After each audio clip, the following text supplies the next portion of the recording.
your blue skies. I miss your clear blue skies and drinking water streams. I miss your mountains. I miss your sunrise and your watercolor scenes. Ooh, Alaska, I'm coming home. I'm coming home. For 6 years, Jay Hammond and his crew have journeyed across Alaska. Down the trail, they met over 68 unique Alaskans doing unusual, uplifting, often courageous things in a land they trade for no other. As a pilot, commercial fisherman, writer, homesteader, and former governor, Jay's life mirrors the character and spirit of those Alaskans who have carved out a life to their own design. Alaskam is proud to have sponsored the Jay Hammond's Alaska series, an enduring tribute to the grandeur of Alaska's land and the warmth of its people. Join us for a celebration of the wonderful people who call Alaska home. Alaska, I'm coming home. How about that?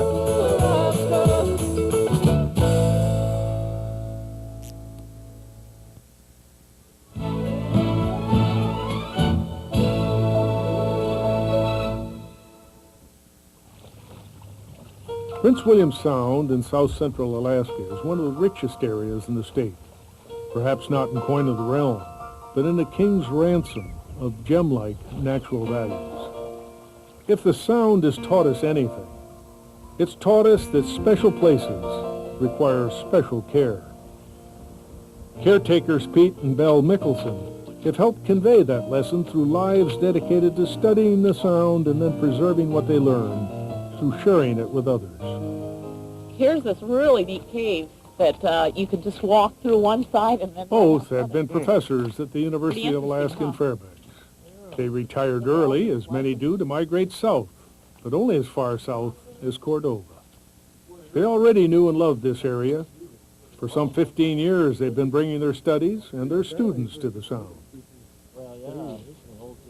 Belle had been assistant professor of marine education, and though theoretically retired, she still loves to share her knowledge with new students.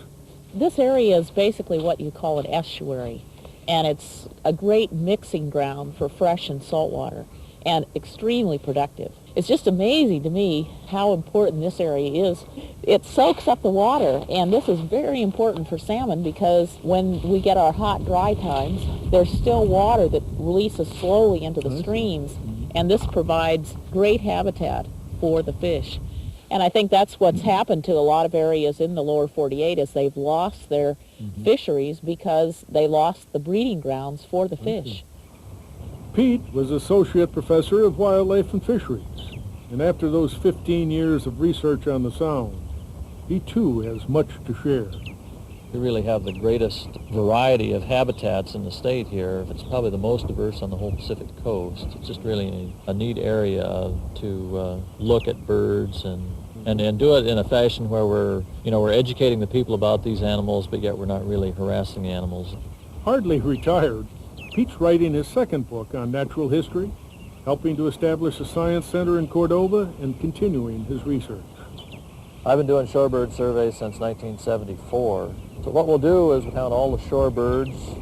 We'll record whether they're feeding or whether they're resting, what species they are, how many there are. Tremendous numbers of birds that are coming through here kind of funnel through this narrow area. It wouldn't be unusual to see tens of thousands of birds in one day moving through. What kind of bird would you like to be? I would like to be the bald eagle so I could fly high. Like Pete, Belle's commitment to learning and then teaching is lifelong. She helped develop Alaska Sea Week, which is now part of the statewide science program. I remember the first field trip that we took as part of Sea Week out to Hartley Bay, and there were 5,000 dunlins just swirling about everybody's head. It was really exciting. I live out Hartley Bay, and I almost every morning I take my binoculars and look at, I took my dad's binoculars and look outside my window, and I see lots of birds down in the flats. Okay, name them off as we go. You say a wax wing, what's the next one? You know, when I started in 75, that's gone by pretty fast, and those kids are now men and women that are in decision-making capabilities, and I think more organizations should really invest in the young people and really help them to get a grasp on the world and what they can do to improve Alaska. Also, she's developing an oil spill curriculum, which is attracting international attention. As if all that were not enough to overload her circuits, she now has taken on another task. The main thing that I do right now is this, being director of this commercial fisheries apprenticeship program. With fisheries the second largest industry in the state, we feel like it's real important to have a program in the schools. Like this. There we go. Good job. Why don't you try it, Jay? Okay. I think it's just great to be studying Alaska in the school and bringing local things in where the local people are the experts. No, that isn't right. And the teachers can learn a lot too. Yeah, there we go. Good job. Well, looks like a good day. Yeah, it does. Belle and Pete's shared enthusiasm has led them to establish a naturalist hideaway, Goose Bay Lodge, located between the Sound and the Copper River Delta about 10 miles from Cordova. Here, their guests become their students as they utilize this special classroom where over 10 million shorebirds feed and rest while heading north. As a birder who's weak on shorebird identification, I figured I'd best pay attention, just in case there later was a test and they found me out.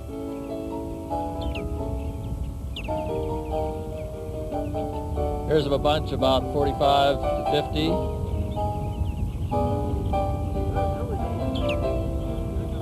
On the other side of the lagoon over here, there's a flock of probably 3,000 or 4,000 shorebirds, kind of undulating, moving along just above the tide line. Unlike those migrants flying past their lodge each spring, Pete and Belle are here to stay. How fortunate are we and other transients to have access to their knowledge? Their commitment to caring for this very special place has made them worthy stewards of a pristine and precious land and seascape. There's a real big cloud of them coming. I guess it's a peace and quiet, and you feel so close to nature and God. You know, it just puts you in touch with the earth. I can't imagine a place more fantastic than this. I mean, I really feel privileged to live in this beautiful place.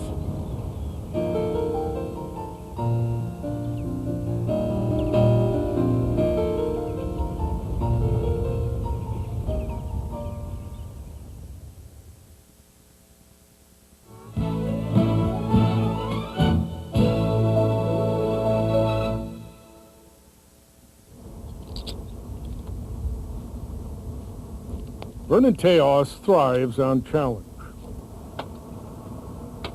and his exhilaration seems to increase with the altitude. Small wonder, then, that when not climbing mountains, he climbs towers installing communications equipment. If I can climb and get paid for it, that pleases me a lot. If I can't get paid for it, I'll climb anyway. Vernon's best known for accomplishing an incredible feat, the first successful solo winter climb of Mount McKinley. Less well known is the fact that he did much of it with a ladder strapped around his waist to keep from falling into crevasses. To Vernon, the unusual is commonplace. He once took a mountain bike up Argentina's Aconcagua, the highest mountain in the Western Hemisphere. The sight of him careening down astride it must have appalled the more pedestrian climbers who struggled upward in his wake. Sometimes he uses even more dramatic means for rapid descent.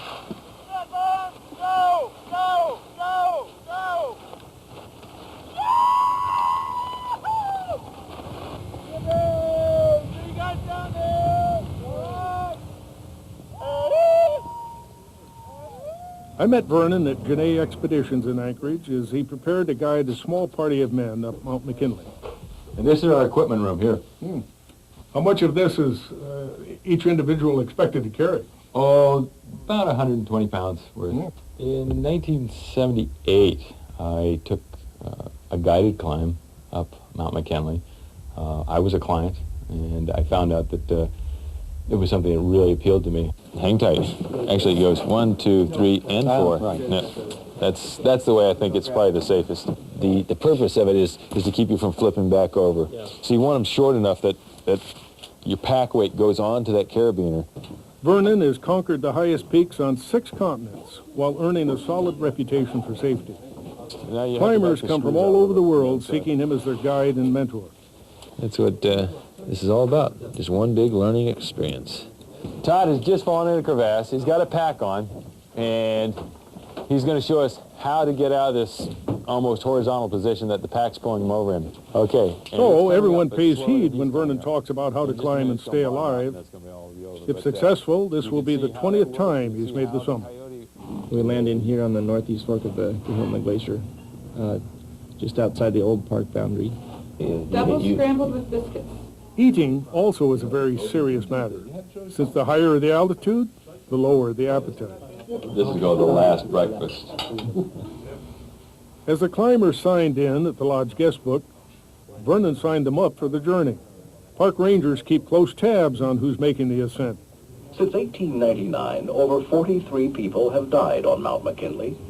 More than 100 have been seriously hurt, and hundreds have been rescued. Many of these people were involved in accidents which could have been avoided by proper altitude acclimatization. Vernon knows a successful climb can depend in part on knowing how to breathe. I will start real basic when we're at lower elevations. I'll probably be breathing 1 breath per step. And you just kind of go on, step, step, yeah. As it gets higher, as it gets steeper, ultimately there'll probably be some sections of the mountain where we're breathing 6 breaths per step. Just depends on your own rate of acclimatization and what it takes to get you up the hill. We'll be going to a place that doesn't allow for mistakes. McKinley is a very stressful environment. We need all the equipment that we're going up there with. To lose any of that could be life-threatening. It's part of our survival. The journey began by a small plane with Talkeet air taxi, and in spectacular fashion, we flew through the appropriately named One-Shot Pass and deep into the Alaska Range. Then, in the shadow of Mount Foraker, we landed on the Kahiltna Glacier. At 8,000 feet, we had entered a gateway to Mount McKinley. From here, the real work began, as we hauled the supplies, which would be both sustenance and strain, on the climbers for the next 3 weeks. All right, home sweet home, huh? Of course, this is Kiltna International Airport, and just to the west of here, we've got Mount Foraker, a little over 17,000 feet. Peak right to the north of us is Mount Francis, named after a base camp operator who ran the radio here for many years. McKinley through the notch. Often, there may be 150 people on the mountain at one time, so base camp is a very busy place. Here, a small international community is formed, overseen by a ranger who lives there, communicating by solar-powered radio. Even in early May, the mountain wears a permanent winter mantle. The sun is intense at this altitude in the far north, and climbers must use protection. They also must drink a lot of water, at least 5 liters per day. And of course, they also must not forget to eat. I'm trying to bring up my buddy. I don't have anybody to help me.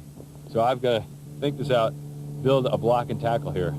The name of this particular pulley system is called Z-pulley, because that's what As the group continued their training, I wondered what motivated them to want to climb this massive mountain.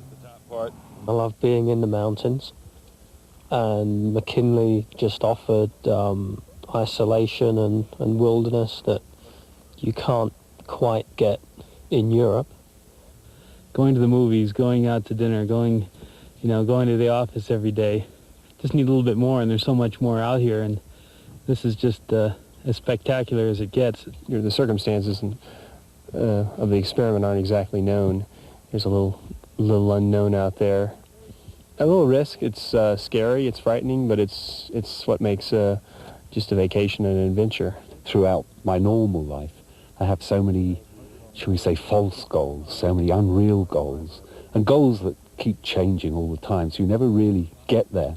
Whereas when you're at a place like this, there it is. Well, it isn't there because it's covered in mist, but there it is, and you're here you've got to get up there, and that's all there is. It's so simple, straightforward. That there's going to be no faxes, no phone calls. Nobody's going to sell the mountain, so it all changes in between time. It's just great. You can be so single-minded for 3 weeks of your life. We all have goals, and it's kind of a short-term goal, able to achieve it. And even if we don't make it to the summit, it's the idea of just getting out here, meeting a lot of people that have some common interest in trying to do the same thing. Probably the same thing that drives most of us is the physical and mental challenge of being out here. It's a tough country to live in. You have to be really careful. You have to pay attention to what you're doing every step of the way. I think that's probably the biggest thing that the people in this group would be looking for is what are their own limits. You've done it so many times, you must have found those limits. You have to do it to reaffirm it, or what? No, now I climb not so much for the mountain or for myself, but for the people. I enjoy the camaraderie in the mountains. I enjoy learning by sharing intimately my people's lifestyle for 3 weeks. Are we ready? We gave Vernon a video camera to document the climb. From this point on, he would serve not only as mountain guide, but also as cameraman, producer, and director. And remember, hi, Mom. Hi, Mom. Hi, Dad. Their camaraderie had grown as they headed up the mountain. They shared a deep appreciation of the magnitude of the journey they were undertaking.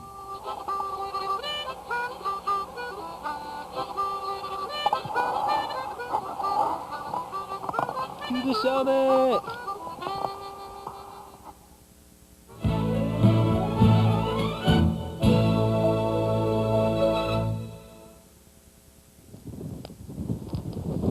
For the first week, you're on fairly low-angle glacier. It's more slogging. You use the sleds. Another wonderful day on McKinley.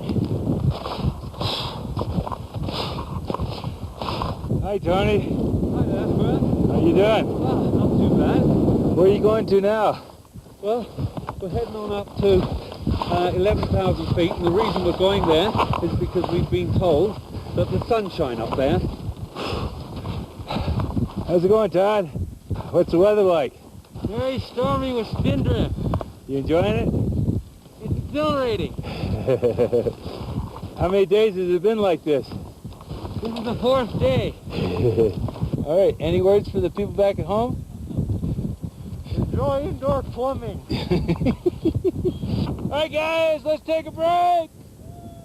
Eat, drink, and be merry. For Vernon and his group, the first days of the climb are a test of will and patience. Even in summer, climbers can encounter gale force winds and sub-zero temperatures. Shelter is a high priority.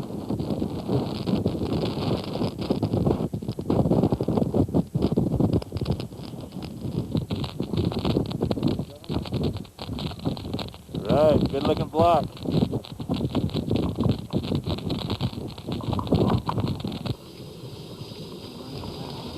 Hi, guys. Hey! So they put up shelter quickly. One of the climbers suffered frost-nipped fingers. A movie star. My fingers? Yeah. They don't go out at all. They're indoors from now on. I think we'll call it McKinley sauce. And it's got lots of dead poultry in it, and some herbs from Thailand, and a few other things I won't mention because you won't eat it otherwise. Now over here we've got the tortellini, and this really does have a surprise in it, because hidden in here is a tin of, Vienna sausages. Oh, yes. But what we're probably going to do is open that before we serve it. There you go. Good night, Vern. Good night, John. This is a panoramic view of 11,200 feet. Our camp in the foreground. Turn your head just a little bit back towards the mountain, John. Yeah, love that profile. Liner socks, vaporberry socks, wool socks, inner boot. Now you can put your shell on. Great. Got some gaiters you can put on over these? Great. Bring them on in, crampons.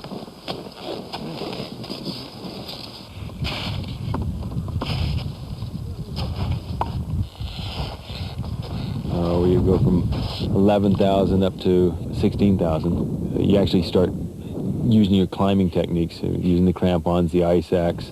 You're starting to get into higher altitudes. You can really feel the shortness of breath. Use your axe hook. There you go.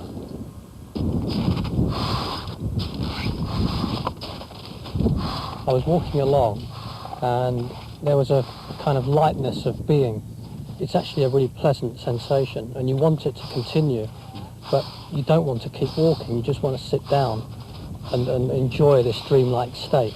In fact, that's how people do die, because they do just sit down and die that way.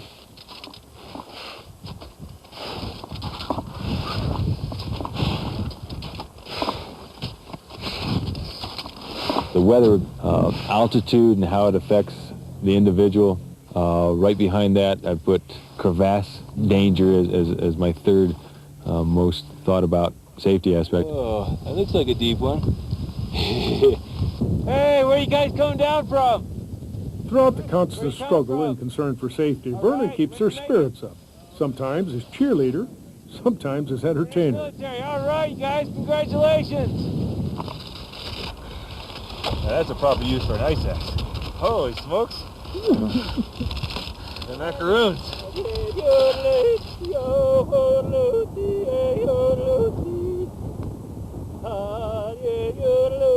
Hey, cut it up, yeah, yes.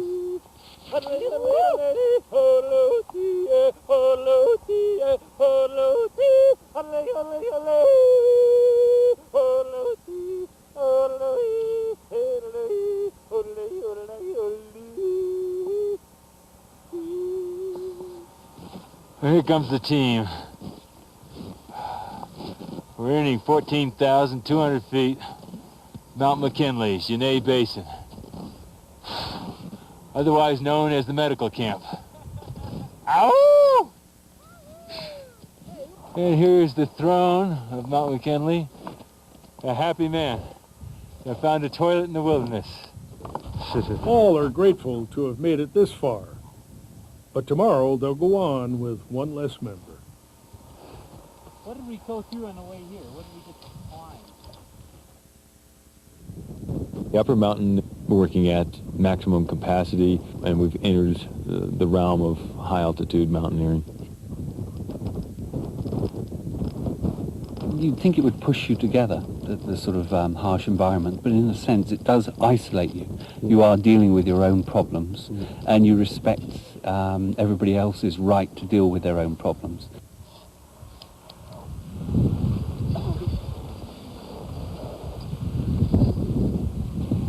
It's just unbelievable to think that we're at, what, 17,200 feet? And, I mean, it's just a summer's day up here.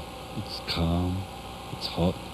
I just hope that, we get 2 days like this, because tomorrow's summit day. And if it was like this, it would just be a dream come true. The group is tantalizingly close to their goal now, but two more had to head back down the mountain. 14-2, this is Tejas, got copy?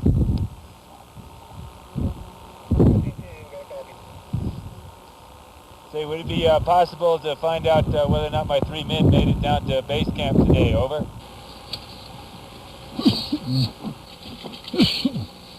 I remember there was one day when I was thinking, I'm not sure I really want to carry on. And Vernon just started playing his harmonica. And it really just gave me such a lift. I really thought I was going to quit, but it just sort of lifted me for another day.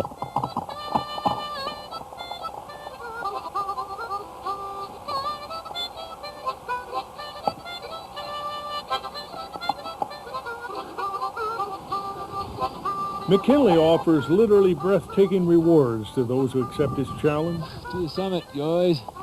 To the summit. But for Vernon, each time he has done so, now seems simply to enhance the desire to help others challenge both themselves and the greatest heights on earth. There's Alaska for you.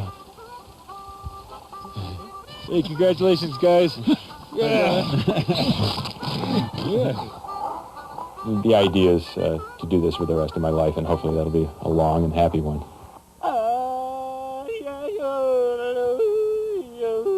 Holy.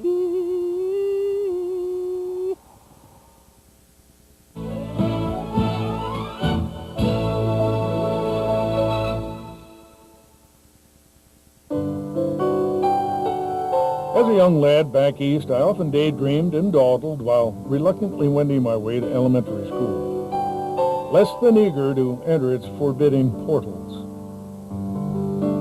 My principal, Mr. Heimers, seemed 10 feet tall and grimly determined that small boys never mistake him for a friend, nor schooling for fun. Come on, Jay. But had I gone to Government Hill Elementary School here in Anchorage, I would have found a quite different sort of principal. Don't forget your backpack, guys. Also, a different sort of school. Government Hill is one of the most culturally diverse schools anywhere. Good girl. And it was to here that Principal Helen Conwell brought her unique multicultural background from her Kotzebue home in the far north. Well, I come from a family of 9, 8 girls and 1 boy. Was a typical village girl, I guess. In school, I guess I didn't have much trouble, but I was a challenge, I think, maybe sometimes to my teachers. I wasn't the best behaved all the time. I was fortunate enough that I got to go to high school in Kotzebue. We had 12 kids graduate from my class. Went to University of Alaska Fairbanks for a year, and then dropped out for a little bit. Finally decided what I wanted to do, and went back to school. I think the biggest influence was my mother and my father. They really wanted me to go to college. They really encouraged me, and I think I got a lot of support from even the village in the Nana region. I think they also inadvertently, a couple educators, helped out because I really admired them. And then also there was one educator that probably motivated me because he told me I shouldn't go to college because I wouldn't make it. So that was a motivator, I guess. A lot of it, it's maybe the way I was brought up and being in Kotzebue. And then your turn. You took responsibility for everybody's kids. It means open. And typically in the Eskimo culture, kids are listened to. Very good. And they're the real focal point, and I think I carry a lot to the job, being raised in that manner. Good morning, Government Hill School. Today is Monday, September 30th, 1991. The word of the day is overt. It means openly and easily observable. Oh, God. The fact of today is butterflies can fly up to 20 miles per hour. Thank you. Oh, too late. Go ahead. Thank you. Now let's get busy. Thank you, and let's get busy. Very good. You guys did a good job. Not me. Yes, you did. Thank you. What do we got here now? Helen and her staff not only face all the challenges attending the current national crisis in education, they work against several additional odds. Because of their diverse cultural backgrounds and sometimes extremely difficult personal experiences, the children often may feel alienated, frightened, or aggressive. I'd say these are all, what, self-portraits? Yeah, they were supposed to picture them if I were queen or king. Self-portraits. Helen and her staff work hard to develop healthy self-esteem and confidence in children who come from all over the world. Some come from China, Samoa, Africa, the Philippines, Korea, and our own remote villages. And like Helen, they've learned to survive. Most of the kids that come in, from some really tough situations are survivors. We've tried to create a atmosphere of feeling safe, and kind of a mini village here. Ready? And that they can feel safe here, and that when they come here, they need to leave their aggressiveness. And sometimes that aggressiveness was their only survival tool. 5. Good. Tai Chi sword mainly train you self-control. Do you know what self-control means? Means you control your body.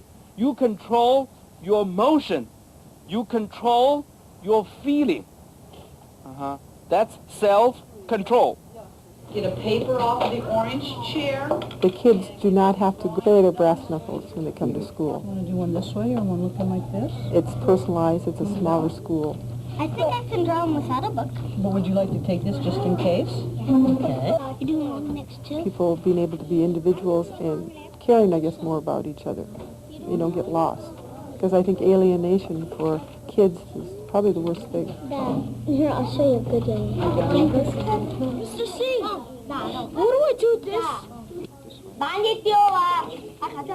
do you deal with the language differences that you encounter? We do the best we can, and it's amazing how quickly kids learn. Is this your attention? No. And initially we do a lot of sign language. Because I think it goes up here. Where is this? More words up here now. I think one of the essential things for kids in elementary school is that they develop healthy self-esteem, and that when they gain that confidence with themselves, then the academics, they can tackle that in the world and be a survivor. Natives are like Eskimos or like Indians. Yeah. Different people that live in different places, right? Natives of their own country. Okay, very good, Josh. We're giving them that. Okay. Okay. Now. We have a lot of fun delving into different cultures and teaching about them and giving them a sense of who they are. We emphasize like a multicultural month where every classroom was studying a different culture. Not only to build cultural esteem, but also awareness, showing the diversities in life and enjoying and appreciating other lifestyles. For instance, our Korean fan dance group. It doesn't matter if they're Korean or not.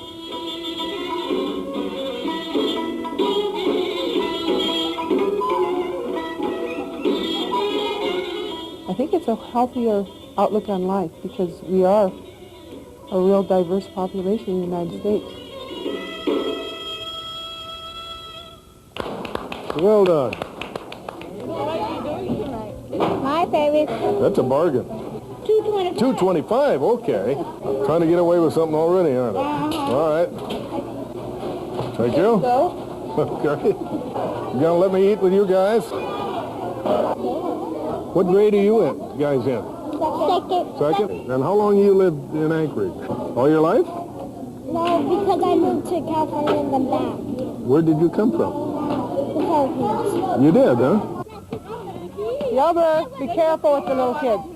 I guess my kind of discipline is trying to learn from my mistakes, take self-responsibility, and work the kids through it. Elia!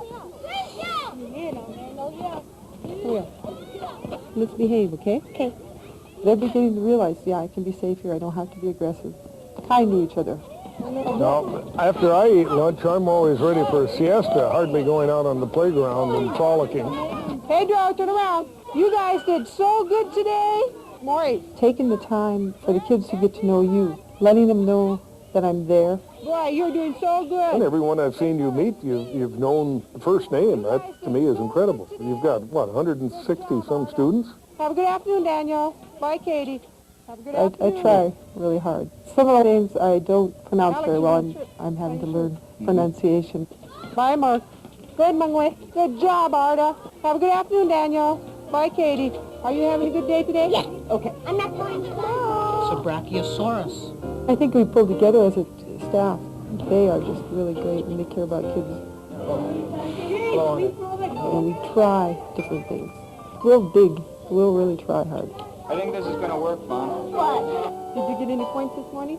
I hate to see these high schools or elementary schools become larger and larger because it's more cost effective.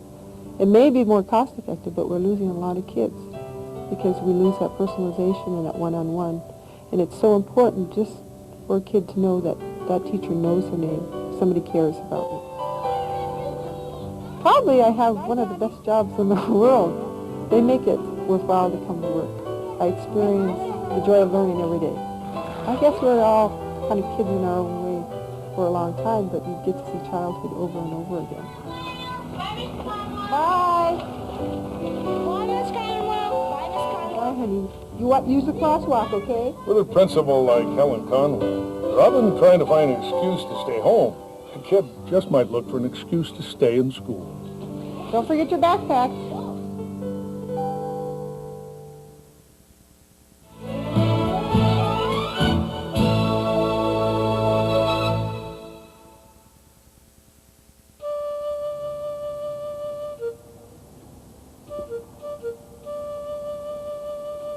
On the fringe of Fairbanks, there sits a modest log house immersed in immodest color.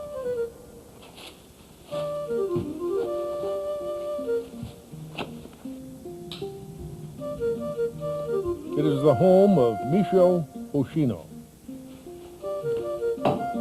He is a man much intrigued with the passage of time.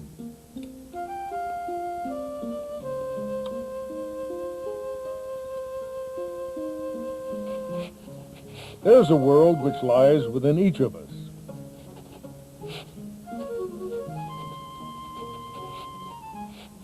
Michio visits his inner world often through solitude and contemplation.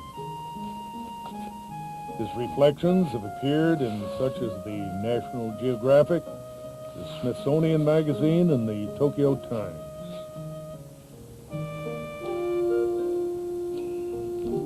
"13 years ago, it was this inner world which called him out of Japan and into Alaska. And here, it seems Michio has found his true calling and given it vision and voice.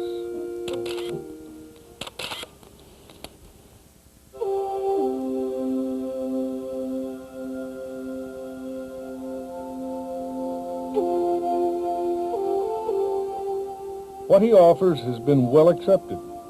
Along with publishing contracts for glossy books of his work, he was last year awarded Japan's highest photography honor.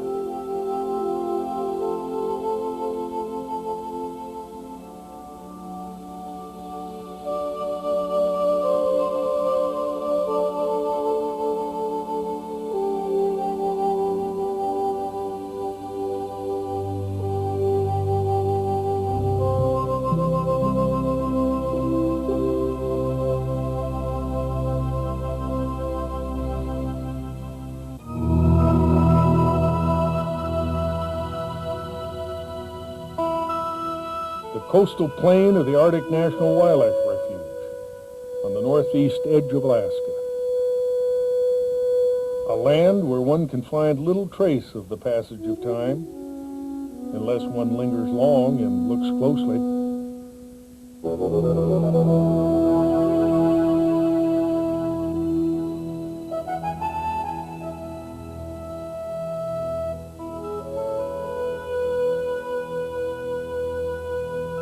Wow, the clouds are really beautiful.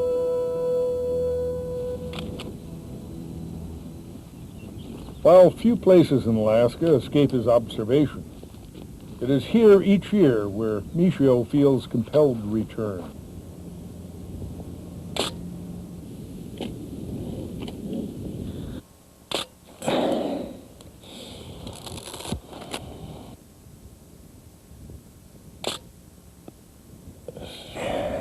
I almost stepped on it. Yeah. We have to leave here pretty soon, but it's just impressive, yeah.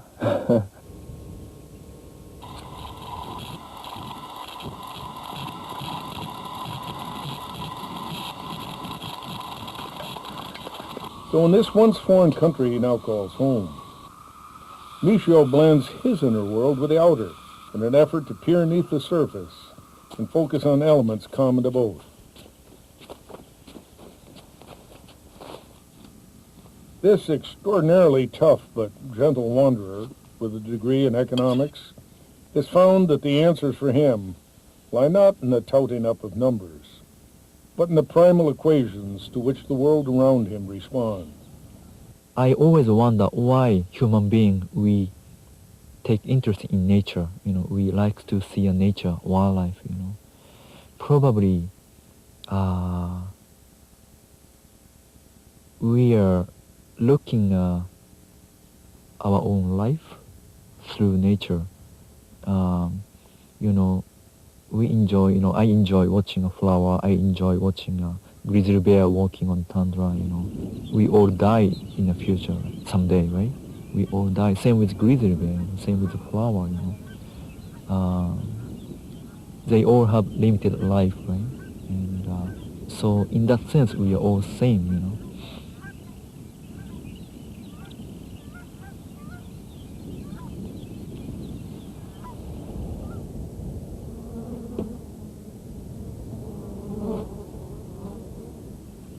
In this great landscape, home to the grizzly, Arctic fox, and snowy owl, Michio has found the signal emblem of the passage of time.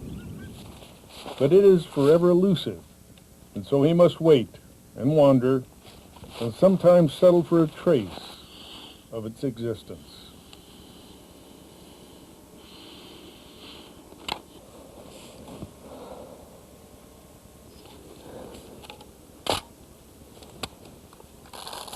A tiny lock of caribou hair nestled on the flowering tundra.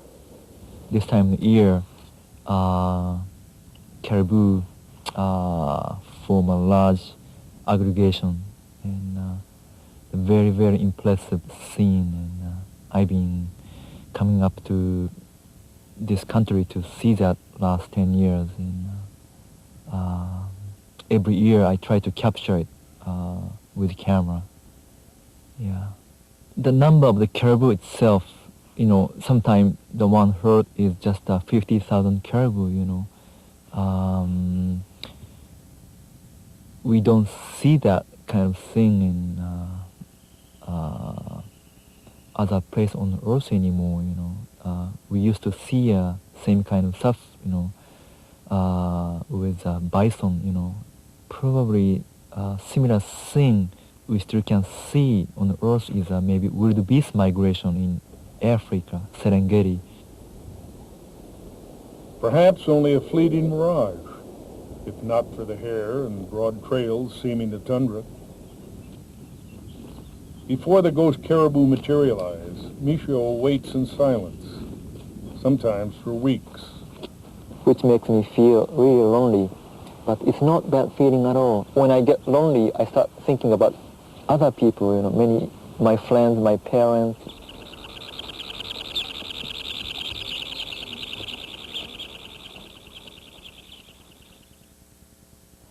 Misha, when was it that you were out here? How long has it been? Let's see, I think that was 1983 or 84. Right after Bella and I first met Michio years ago when he came to Lake Clark on assignment for the Tokyo Times. Despite the fact that his generosity and gracious manners might reveal me by contrast to be a lazy, insensitive chauvinist slob, we're both proud to consider him a close, greatly admired personal friend. I can't remember. What are you making for us today, Michio? I think this is Japanese ramen. It's got noodle soup, and I wonder if this is the same stuff I cooked for you last time. Oh. I don't know whether this is wise of me or not to permit you to get close to the stove. Last time you were here, I almost lost my wife. Why is that? And you've made it tough to me ever since. She was delighted to have somebody come, not only bringing the food, but cooking it every day. But I'll tell you, you made it rough on me ever since. Michio, what is that? Guess what? Yeah, this is dried seaweed. Oh. And this is really good in the soup. Oh, I know. I Very love healthy. Well, Michio, Japanese food, of course, is very popular in America. Yes. And I'm wondering if you still eat essentially Japanese fare, or if you found some foods in America that are particularly pleasant, desirable, or palate-pleasing. Let's see, boy. That looks wonderful, Michio. Thank you. Yeah. I'll make sure you miss the plane.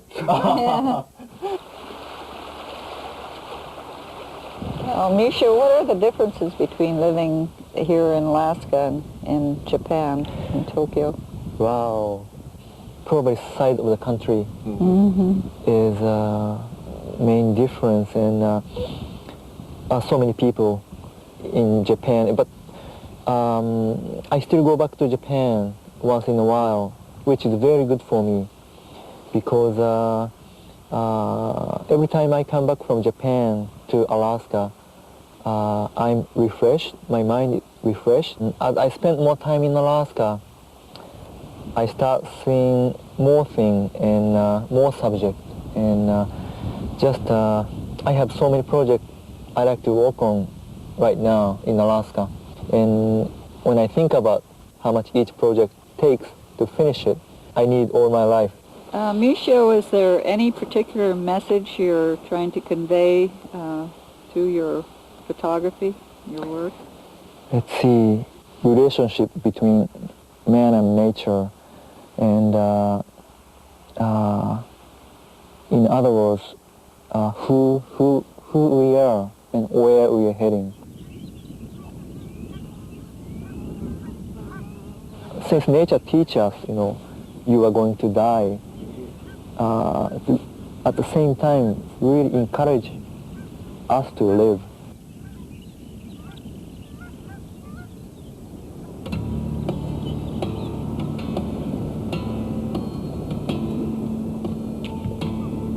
Not on my trip to this country, to photograph caribou migration is failure, because caribou migration is very unpredictable.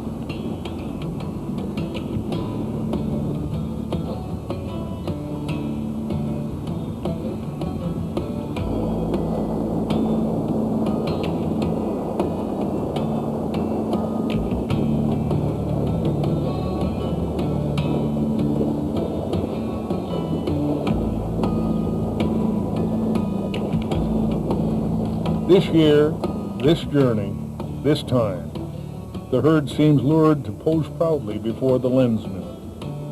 Apparently patience has led to success. I don't know what patience means.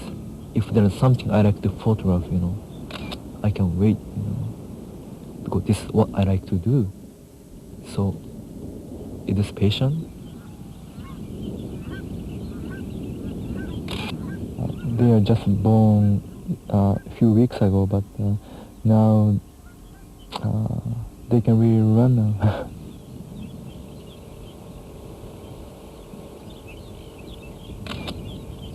This scene is same as 10,000 years ago, nothing changed, they just keep moving. For Michio Hoshino, this primordial dance to the pulse of these age-old rhythms is not only sustenance for the soul, but the closest thing he has found to an answer to the question of man's place in the passage of time. To be able to imagine we still have this kind of thing, on Earth, it's a very healthy feeling for us, It's good for us, it's good for our emotion.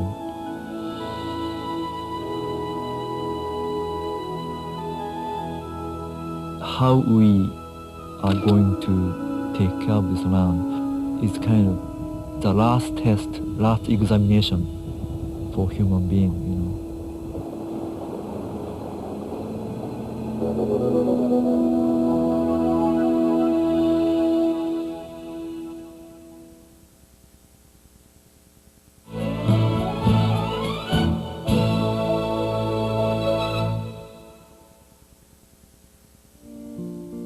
We are all one people, standing in the light. We will hold a candle.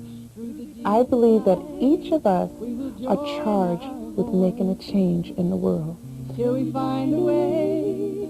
Shirley Staten is a dedicated woman with a mission, started almost at birth. We are all one people.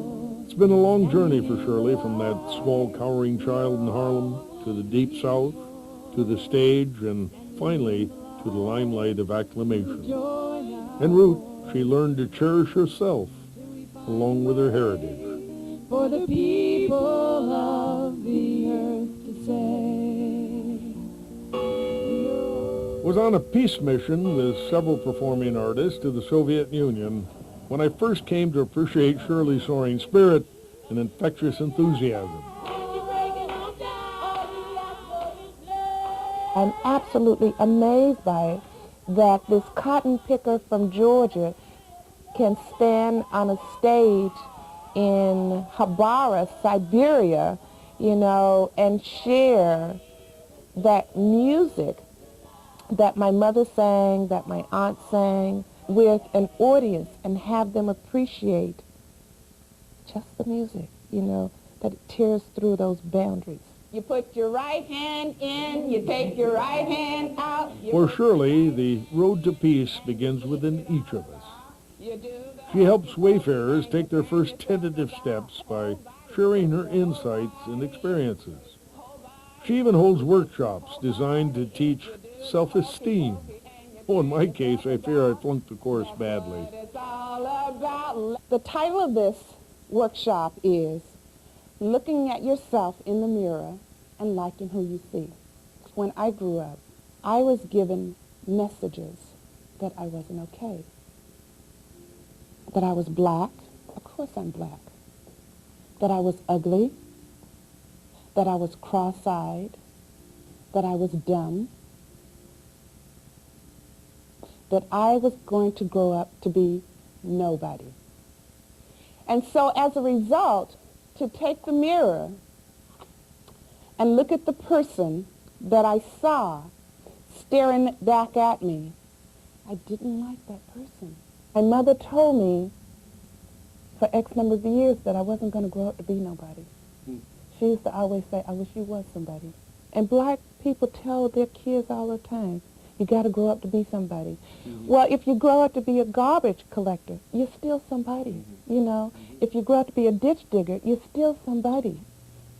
I think I've pushed beyond mother saying that you're not going to be somebody. How y'all doing?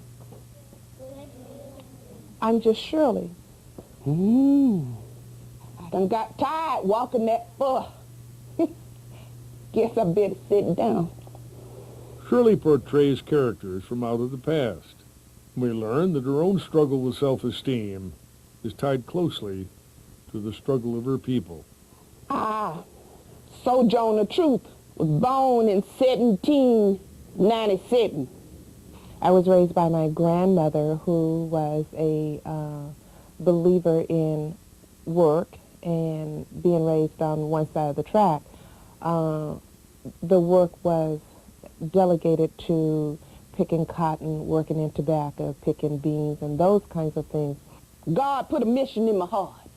John it throughout these here United States and tell them that God won't please with slavery. Oh, they tried to silence me by throwing stones and rocks at me. But God's word couldn't be silenced. When we worked in the field, it was my mother and I had an aunt, my Aunt Pearline, who had 20 children. And so when somebody would hire out the Yates family, which would include my mother and the 5 of us, that would take care of the whole field. Look at me. Yeah. Look at my own. Yeah. I done planted and I done plowed. I done had 13 children. See, nearly all of them sold into slavery. And when I cried a mother's tale, ain't nobody heard me but Jesus. And Mother would just start to sing. Sure that it was just incredibly hard on her, but a relief for her would, as we would work, she would strike out in a song. She said, don't you want to go to that land? Don't you want to go to that land? And then all of us, you know, even the children, would start singing. And so the movement of the tobacco slinging it would be to the rhythm of the song. And so it would make it go by fast, you know, and just, it would remove you from that place. Coming for to carry me home. I'm sometimes almost to the ground. Coming for to carry me home. I sojourner truth. Just done what God told me to do. Where I'm bound. She go, nothing but joy in that land, nothing but peace in that land. But this is incredible hard. But when I transcend from this place, that I will be at peace and I will be at rest and I won't have to do this. And so that is in my music when I sing. I've been invited to the Institute in Arizona. After Shirley puts in her mere 10 hours a day as community school coordinator, she uses her abundant spare energy to pursue her prime dream, to organize an international women's choir. Mission is to bring 46 women from 23 countries using music and workshop as a vehicle to not only bring people together, but present an opportunity that we can take down those walls that we've created. True love shines through when I'm touching you. Shirley, along with other Alaskan women, performed a signature song as part of their fundraising effort. I see 46 women from all different religions, from all different colors, shapes, sizes, standing on stage, saying it is possible to live and work together. And we are evidence of that. I am a product of knowing that when people have an opportunity to come face to face, those walls will come down. And so another critical part of this project is that we will plant seeds. And I may not see those seeds grow in my lifetime, but I know that they will. You plant them anyhow. You plant them anyhow. Somebody planted seeds with me years ago. This is what I feel I need to do.